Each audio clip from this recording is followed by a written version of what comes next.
Hi, we're here today to watch a training day with some of the potential Olympic riders at Addington Manor. They're all part of the World Class programme, so let's go talk to some of them.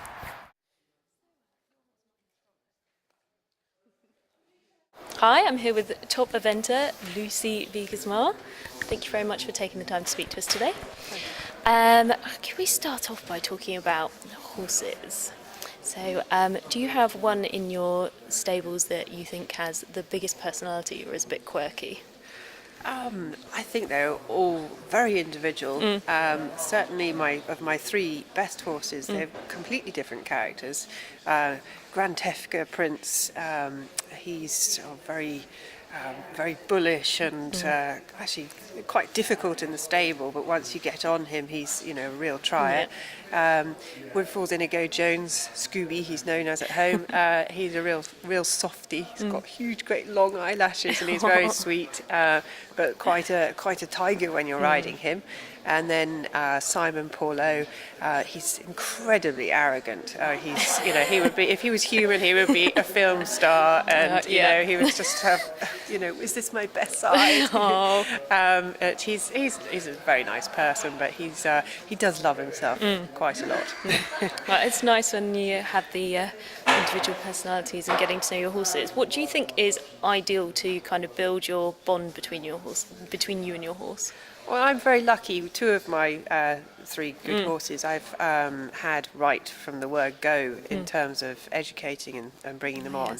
Scooby we bought as a foal, so we've had a very long-standing relationship. He's now 13. Prince I've ridden since he was 5. He's now 12.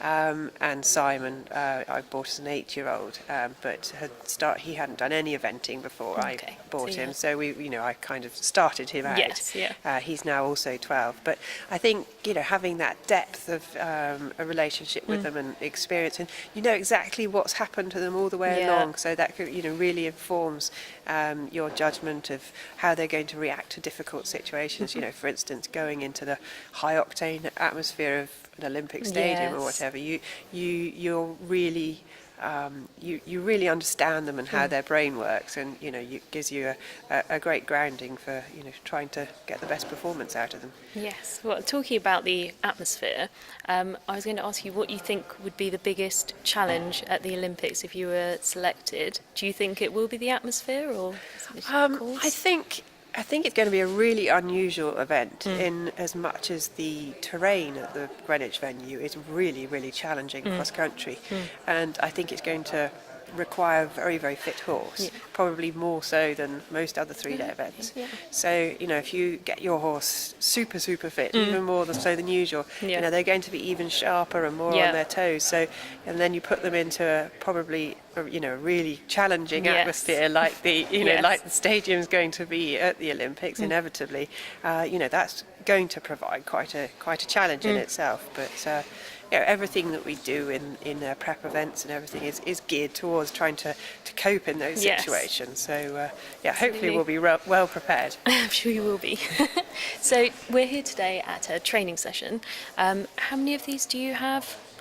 The winter training sessions, we have 2 or 3 in January, February times, and it's just before the season starts, so the horses are all quite fresh and well, and it's it's nice to see everyone and see all the horses out after their winter layoff, and it really kind of sets the note for what we've got to work on going into the season.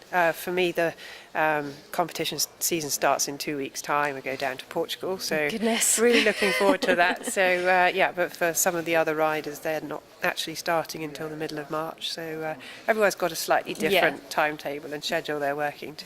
Okay, I think that's perfect. And then if I can just ask you, if you had one piece of advice for young riders, what would it be? Oh gosh, so it had to be just one.